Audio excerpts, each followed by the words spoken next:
عاشورہ کے روزے کی فضیلت جموں کشمیر سے پوچھا محمد اقبال نے، وہ میں نے آپ کے سامنے بیان کر دی۔ نبی صلی اللہ علیہ وسلم نے فرمایا 1 سال کے گناہوں کا کفارہ ہے۔ اچھا یہ بھی اسی میں پوچھتے ہیں کہ لوگ کہ 2 دن کے روزے ضروری ہیں یا 1 دن کا بھی روزہ رکھ سکتے ہیں؟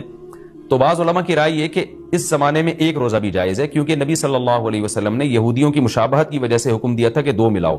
اب یہودی یہ روزہ نہیں رکھتے، جو ہمیں جہاں تک نالج ہے، تو اب چونکہ وہ رکھتے ہی نہیں ہیں، لہذا اب 1 روزہ بھی اگر کوئی رکھ لے تو بھی ٹھیک ہے، 2 اچھا ہے، نہیں رکھا جاتا تو 1 بھی رکھ لے تو بھی امید ہے انشاءاللہ ثواب ملے گا۔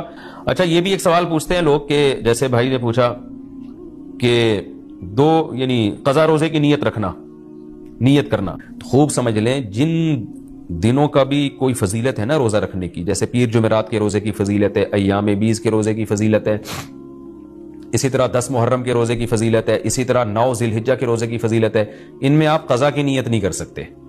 اگر قضا روزے کی نیت کی تو قضا روزے کا ثواب ملے گا، اس دن کے ثواب سے آپ محروم ہو جائیں گے، خوب سمجھ لیں۔ شوال کے 6 روزوں میں بھی ایسا ہی ہے۔ خواتین کیا کرتی ہیں، مینسز کی وجہ سے جو رمضان کے روزے چھوٹ گئے، انہوں نے کہا چلو شوال کے 6 روزے کی نیت بھی کر لو اور رمضان کے قضا روزے کی نیت بھی کر لو، تو گریوی میں دونوں کام ہو جائیں گے۔ تو ایسا نہیں ہے، ایک ہی ہوگا، یا تو قضا رکھیں یا نفل۔ اگر قضا روزے رکھے تو پھر وہ نفل کا ثواب نہیں ملے گا، نفل رکھے تو قضا کا ثواب نہیں ملے گا۔ ان روزوں میں تداخل نہیں ہوتا، نفل اور قضا روزے جمع نہیں ہو سکتے، تو اس لیے عاشورہ کے دن عاشورہ کی